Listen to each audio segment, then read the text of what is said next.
Marco Aurelio fut un empereur romain de 161 jusqu'à sa mort en 180 après Jésus-Christ. Il était un dirigeant calme et pacifique.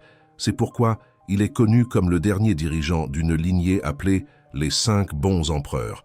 Il disait lui-même « Et il n'est pas viril de s'emporter ». Au contraire, la gentillesse et la civilité sont plus humaines et par conséquent plus viriles.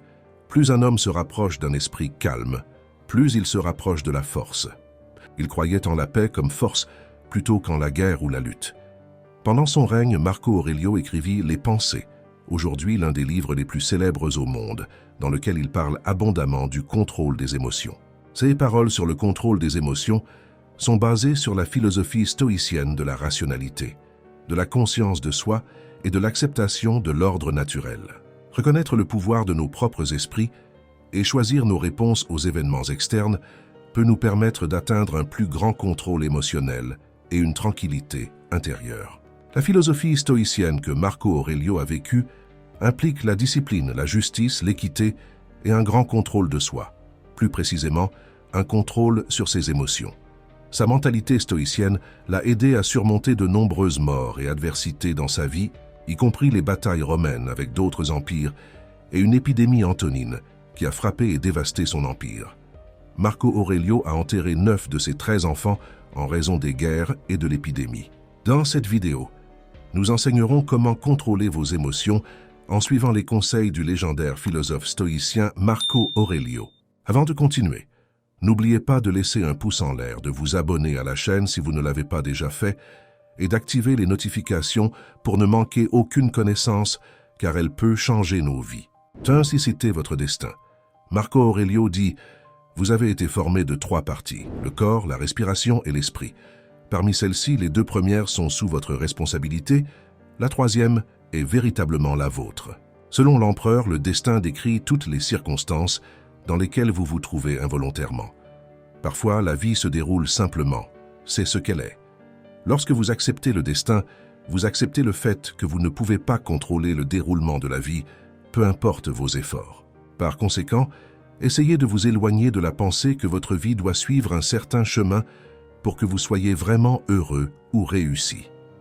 Ceux qui pensent ainsi passeront probablement toute leur vie malheureux, car la vie ne s'est pas déroulée exactement comme ils le souhaitaient, et ils se blâmeront probablement pour cela. Au lieu de cela, essayez d'être vraiment honnête avec vous-même sur ce que vous pouvez contrôler et ce que vous ne pouvez pas. Par exemple, le trafic, le mauvais temps ou même la perte d'un être cher sont des choses qui peuvent profondément affecter votre vie, mais sur lesquelles vous n'avez aucun contrôle. Lorsqu'il se produit quelque chose de négatif, vous ne pouvez rien faire d'autre que l'accepter. Mais il y a des choses que vous pouvez contrôler. L'heure à laquelle vous quittez la maison, votre réaction à ce qui vous arrive, vos pensées et même vos émotions. Il est maintenant important de comprendre que Marco Aurelio n'a pas recommandé de ne rien faire et de simplement laisser la vie suivre son cours. Nous pouvons absolument avoir des objectifs et travailler pour les atteindre, voyager, vivre de nouvelles expériences et célébrer nos réussites. Mais il est important de réaliser que les choses peuvent ne pas se dérouler comme nous le souhaitons et que nous devons accepter ce fait avant de travailler vers un objectif spécifique. Mais comment accepter le destin? Essayez de prier différemment et voyez ce qui se passe. Au lieu de demander un moyen de dormir avec elle, essayez de demander un moyen d'arrêter de désirer dormir avec elle. Au lieu d'un moyen de s'en débarrasser, essayez de demander un moyen de ne pas souhaiter sa ruine. Au lieu d'un moyen de ne pas perdre mon fils, essayez de demander un moyen de perdre la peur de cela. Marco Aurelio. Cette citation décrit parfaitement comment faire face au destin. Chaque fois que nous souhaitons que la vie suive un certain chemin, nous essayons de contrôler le destin et nous finirons probablement déçus d'une manière ou d'une autre. Mais si vous essayez de contrôler vos émotions, vous verrez que la vie devient beaucoup plus légère. En d'autres termes, lorsque la vie ne correspond pas à vos attentes, travaillez pour changer vos désirs. Ainsi, chaque fois que vous vous trouvez dans une situation qui provoque des émotions intenses, essayez de vous demander ce que vous pouvez contrôler. Tout ce que vous pouvez contrôler est une raison d'agir. Ce que vous ne pouvez pas contrôler, essayez de l'accepter et réfléchissez à la manière dont vous allez agir face à cela. Par exemple, si vous vous retrouvez licencié, ne maudissez pas le monde pour avoir permis que cela vous arrive. mais entraînez votre esprit à surmonter rapidement cette situation. Vous ne pouvez pas changer le fait d'avoir été licencié, mais vous pouvez essayer de trouver des aspects positifs dans tout cela. Peut-être y a-t-il un emploi que vous avez toujours voulu avoir. Vous pouvez essayer de trouver quelque chose avec un meilleur horaire ou un travail où vous apprenez quelque chose de nouveau, ou vous pouvez passer les prochaines semaines à profiter de ces vacances forcées avant de reprendre l'envoi de vos CV. En d'autres termes, acceptez le fait que vous avez perdu votre emploi et essayez de considérer positivement vos options maintenant. Acceptez votre destin et recherchez des aspects positifs ou des opportunités dans les difficultés au lieu de vous accrocher à vos désirs. Nous découvrons que nous avons un grand contrôle sur nos émotions. La façon dont nous pensons aux choses façonne la façon dont nous nous sentons à leur sujet. Ainsi, accepter le destin nous aide à contrôler nos émotions. 2. Défiez votre perspective. Comme le dit Marc Aurèle, le bonheur de votre vie dépend de la qualité de vos pensées. La meilleure façon de commencer à accepter le destin est d'apprendre à défier votre perspective sur les événements. Tout ce qui nous arrive suscite des émotions, et ces émotions nous font voir les situations d'une certaine manière, agir d'une certaine manière, penser à certaines pensées, et ainsi de suite, souvent de manière destructrice ou inutile pour nous-mêmes. Pour éviter cela, il est important de commencer à remettre en question les pensées que ces émotions provoquent et les pensées qu'elles entraînent dès qu'elles surviennent. Il est tout d'abord important de noter que remettre en question ou essayer de ne pas agir en fonction de certaines émotions ne signifie pas les ignorer. En d'autres termes, ne réprimez pas, ne faites pas semblant de ne pas ressentir et ne cessez pas de leur accorder de l'attention. C'est comme ignorer un enfant qui cherche de l'attention dans l'espoir qu'il se calme. Bien que cette stratégie puisse fonctionner avec certains enfants, elle ne fonctionnera pas avec vos émotions. Le problème d'ignorer vos émotions est que, contrairement à un enfant, vous ne pouvez pas expliquer votre raisonnement à vos émotions. La plupart du temps, il y a une raison à vos émotions, et lorsque quelque chose a une raison d'être, l'ignorer ne le fera pas disparaître. Les émotions sont souvent illogiques. Elles représentent une réponse naturelle à nos circonstances et au monde qui nous entoure. Elles ne peuvent pas être éliminées. Elles doivent être reconnues et même prises en charge. Et c'est là que vous avez le contrôle, votre perspective sur ces émotions. Mais leur prêter attention ne signifie pas céder à elles. Au lieu de cela, observez-les. Acceptez leur existence, puis remettez-les en question. Comment? En cherchant un aspect positif dans tout ce qui semble négatif. Par exemple, considérez chaque obstacle comme une opportunité, chaque défi comme une chance de vous prouver et chaque moment de malchance comme un souvenir amusant pour l'avenir. Les stoïciens étaient très doués pour adopter une perspective positive sur tout. Un moyen plus direct de le faire est de vous poser la question suivante. Pourquoi cela me fait-il ressentir de la colère, du stress, de la frustration? Quelle conclusion puis-je tirer de cela? Existe-t-il une manière plus positive d'interpréter cette situation? Pensez à quelqu'un qui a eu une dispute importante avec son partenaire et qui pense que le partenaire agit de manière irrationnelle. Cette personne peut ressentir de la colère et de la frustration et avoir des pensées telles que « je pense que notre relation ne fonctionne pas » ou « ils ne me comprennent pas aussi bien que je le pensais ». Mais ces conclusions ne font qu'intensifier la colère, la frustration et peuvent même engendrer de la tristesse, rendant la personne plus contrariée qu'elle ne l'était déjà. Maintenant, voyons ce qui se passerait si cette personne se posait les 3 questions mentionnées précédemment. Les 2 premières ont déjà été répondues, ce qui est bénéfique pour la clarification de la personne. Mais la dernière question est là où le travail le plus important se produit. Comment peut-elle inverser la situation? Eh bien, au lieu de penser à la fin de la relation, pensez à la manière de résoudre ce problème ensemble. Cela pourrait renforcer la relation. Au lieu de penser que votre partenaire ne vous comprend tout simplement pas, voyez cela comme une opportunité de mieux vous connaître mutuellement. Votre partenaire peut ne pas comprendre votre point de vue, mais vous non plus ne comprenez peut-être pas le sien. Alors, réfléchissez à pourquoi il a dit ce qu'il a dit. Qu'est-ce qu'il doit ressentir? Quel aurait pu être son raisonnement? Et comment vous vous êtes présenté à lui? Il peut y avoir un malentendu. Il peut vous avoir mal interprété. Dans n'importe quelle relation, les réponses à ces questions sont souvent beaucoup plus simples que ce que l'on pourrait penser. Et vous verrez que la solution à une dispute est bien plus proche et facile que vous ne l'imaginez. En conséquence, vous vous comprendrez mieux et renforcerez la relation, chacun avec des pensées très positives. Marc Aurèle a une citation très utile sur le fait de chercher à comprendre les autres. Chaque fois que quelqu'un vous fait du mal, considérez immédiatement quelle conception du bien ou du mal il avait en faisant cela. Car quand vous comprendrez cela, vous éprouverez de la compassion plutôt que de l'étonnement ou de la colère. Penser au point de vue de l'autre est une excellente façon de commencer à former des pensées positives sur vos interactions, apparemment négatives, avec eux.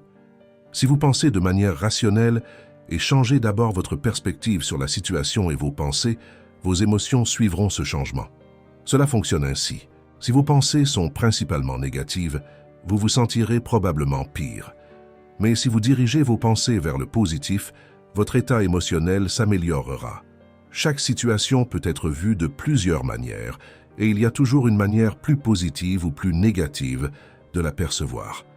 En contrôlant vos pensées, vous contrôlez vos émotions. 3. Pratiquez la visualisation négative. Marc Aurèle nous conseillait, le matin, dites-vous, « Aujourd'hui, je devrais traiter avec un homme curieux et oisif, un homme ingrat, un calomniateur, un homme rusé, faux ou envieux, un homme antisocial et dépourvu de charité. » Une des choses avec lesquelles nous avons probablement tous quelque expérience est de penser au pire scénario. Souvent, considérer ces scénarios semble destructeur, nous rend anxieux et paniqués, avec un événement hypothétique qui ne se produira très probablement pas. Bien sûr, ces possibilités surgissent dans nos esprits juste avant de faire une grande présentation, avant d'essayer de dormir la nuit ou lorsque nous sommes déjà préoccupés par quelque chose. Et en réponse à ces pensées, nous commençons à paniquer. Nous essayons d'éloigner la pensée ou succombons à l'anxiété qui l'accompagne. En conséquence, nous considérons ces types de pensées comme inutiles et essayons de les éviter. Mais cette stratégie a aussi ses inconvénients. Maintenant, si quelque chose de mal arrive, vous serez complètement bouleversé et vous n'aurez aucune idée de quoi faire. Et voici le truc pour imaginer les pires scénarios à votre avantage, les gérer correctement. Les stoïciens appellent cette méthode d'imaginer le pire scénario la visualisation négative. La visualisation négative fonctionne mieux lorsque vous prenez le temps de le faire consciemment. Donc, lorsque vous envisagez de faire quelque chose de spécifique, comme faire une présentation, prendre un nouveau travail, vendre vos produits ou sortir pour un rendez-vous, asseyez-vous pour réfléchir de manière réaliste au pire scénario. Asseyez-vous, fermez les yeux et pensez de manière réaliste. Quel est le pire qui pourrait arriver? Maintenant, lorsque vous commencez à imaginer quelque chose comme ça, il est très probable que vous ressentiez immédiatement une vague d'anxiété dans votre corps. Vous avez envie d'arrêter, de paniquer, voire même de pleurer. C'est la partie difficile.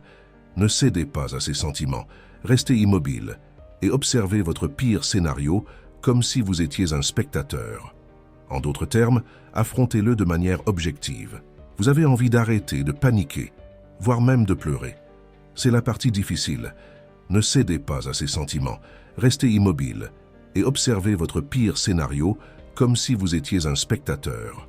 En d'autres termes, affrontez-le de manière objective. Maintenant, vous pouvez commencer à vous poser des questions. Que pourrais-je faire pour faire face à cette situation? Ou comment pourrais-je me sentir mieux si cela arrivait? En d'autres termes, vous développez une stratégie d'adaptation. Ainsi, lorsque vous avez fini, vous ne ressentirez plus ces pensées soudaines du type « et si », car vous les aurez déjà envisagées. De plus, si le pire arrive vraiment, vous ne resterez pas figé sur place. Au contraire, vous saurez exactement quoi faire. Alors comment cela vous aide-t-il à contrôler vos émotions? C'est simple, imaginez la différence entre faire une présentation pour laquelle vous êtes préparé et une autre totalement impréparée.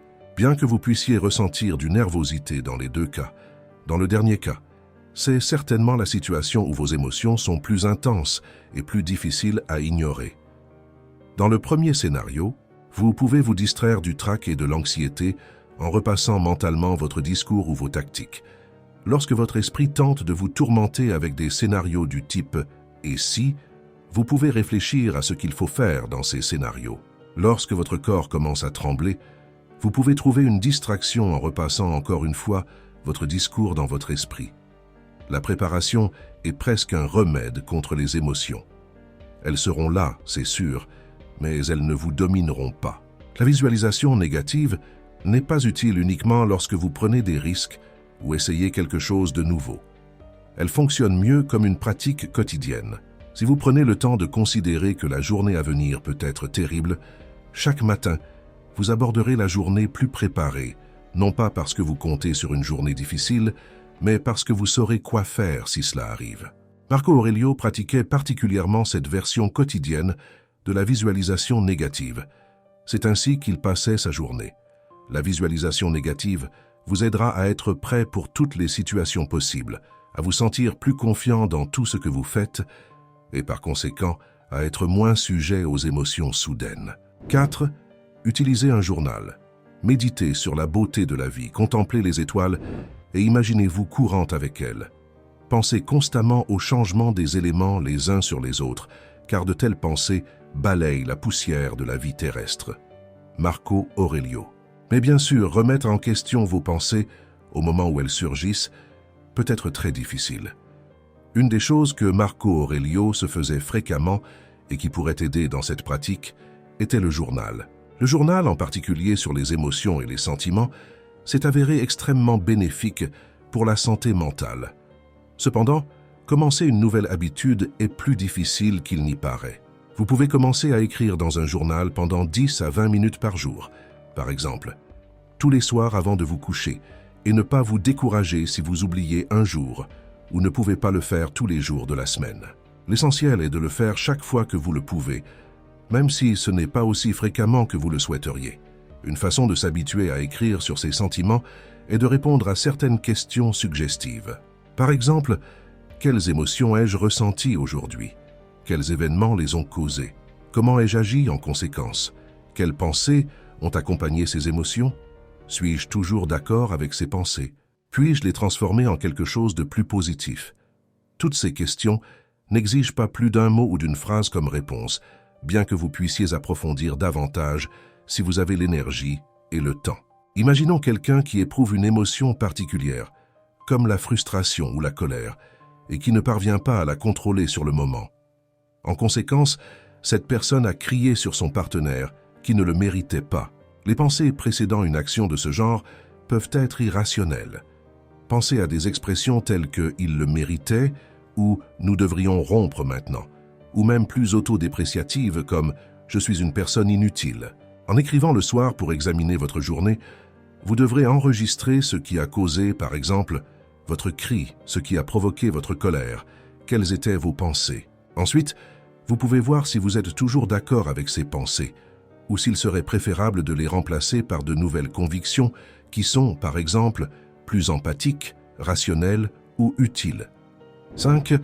Souvenez-vous que la vie est éphémère. Dans notre dernière citation de Marc Aurèle dans cette vidéo, il dit « Pensez à la vie que vous avez vécue jusqu'à présent comme terminée et comme un homme mort. Voyez ce qui reste comme un bonus et vivez selon la nature. Aimez la main que le destin vous a donnée et jouez-la comme si c'était la vôtre, car qu'est-ce qui pourrait être plus approprié ?» Une pièce très importante de sagesse qui aide les stoïciens à rester maîtres de leurs émotions.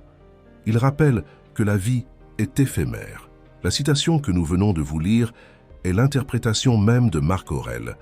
Vivez chaque jour comme si c'était le dernier. Sauf que la sienne est encore meilleure, car vivre chaque jour comme si c'était le dernier pourrait encourager quelqu'un à être négligent envers l'avenir, tandis que ce dicton le motive en réalité à s'en soucier encore plus, au lieu de vivre comme si vous pouviez mourir demain. Vivez comme si vous étiez mort hier. Imaginez ce que vous feriez de votre vie si elle s'était terminée maintenant. Vous vous sentiriez accompli? Seriez-vous la personne que vous avez toujours voulu être? Probablement pas. Nous ne serons jamais complètement satisfaits. Mais penser à la vie de cette manière nous force à réfléchir à l'image globale de la vie, à ce qui est assez important pour se concentrer et à ce qui est une perte de temps. Si vous étiez mort hier, la façon dont vous avez passé la dernière semaine semblerait-elle toujours aussi importante qu'elle semblait quand vous étiez en vie? Probablement pas. Vous auriez peut-être passé la semaine à vous soucier d'un délai à l'école ou au travail, ou peut-être à vous disputer avec votre mère, ou à décider de rester au lit pendant quelques jours à cause d'une rupture. Auriez-vous fait tout cela si vous saviez que c'était la dernière semaine de votre vie? Probablement pas. Vous auriez travaillé vers ce que vous vouliez devenir. Marc Aurèle nous dit de toujours nous rappeler que la vie est éphémère et peut se terminer brusquement. Ainsi, en gardant cela à l'esprit, souvenons-nous de nous concentrer uniquement sur ce qui est vraiment important pour nous. Nous ne devrions pas dépenser trop de temps et d'énergie pour des revers temporaires tels que des délais, des disputes ou de la tristesse. Du moins, nous ne devrions pas laisser cela entraver notre plaisir et notre productivité dans la vie. Donc, chaque fois que vous vous trouvez au milieu d'une situation qui vous fait sentir mal, essayez de penser « Est-ce vraiment important dans le grand schéma de ma vie ?» Imaginez que vous êtes vraiment stressé par un objectif irréaliste ou un délai complètement irrationnel. Prenez du recul et demandez-vous « Cela aura-t-il encore de l'importance dans une semaine, dans un an ?» Sinon, détendez-vous. Mais peut-être que vous avez répondu « oui ». Si vous ne respectez pas ce délai ou n'atteignez pas cet objectif, vous pourriez être licencié ou échouer dans le cours. Mais quelle est la probabilité de ce scénario? Et s'il est probable, réfléchissez à la possibilité de terminer la tâche à temps ou non. Si oui, élaborez un plan. Sinon, essayez de parler à la personne responsable et expliquez votre situation. Et juste par précaution, préparez-vous au pire. Si vous échouez dans votre cours, est-ce vraiment la fin du monde? Très probablement, vous pourrez le refaire l'année prochaine ou choisir une autre voie d'études ou trouver un emploi plutôt que d'étudier et vous redresser par vous-même. Les avantages de prendre du recul et de considérer l'importance de ce qui vous préoccupe sont énormes. En prenant du recul, vous réaliserez que rien n'est aussi dévastateur qu'il n'y paraît et qu'il y a toujours plus d'options que vous ne le pensez. Pour généraliser cette méthode, chaque fois que vous ressentez des émotions intenses en raison d'une situation ou d'une circonstance particulière, prenez du recul et posez-vous les questions suivantes. Quel impact cela aura-t-il sur le reste de ma vie? Comment puis-je continuer à profiter de ma vie même dans le pire des scénarios? Quelles autres options n'ai-je pas encore envisagées? Est-ce que cela vaut la peine de s'inquiéter dans le grand schéma des choses? Regarder le tableau d'ensemble peut vous apaiser. Plus vous apprendrez à considérer tous les effets et options d'une situation, plus vous réaliserez que les situations ne vous affectent pas avec autant d'émotions intenses. Et en gardant cela à l'esprit, vous pouvez toujours rester calme et équilibré. Et si vous êtes arrivé jusqu'ici, commentez gratitude. Maintenant, si vous avez apprécié cette vidéo, profitez-en pour consulter notre playlist où nous avons sélectionné une séquence avec les meilleures vidéos pour que vous puissiez faire une pause stoïque. Alors profitez-en et merci de regarder.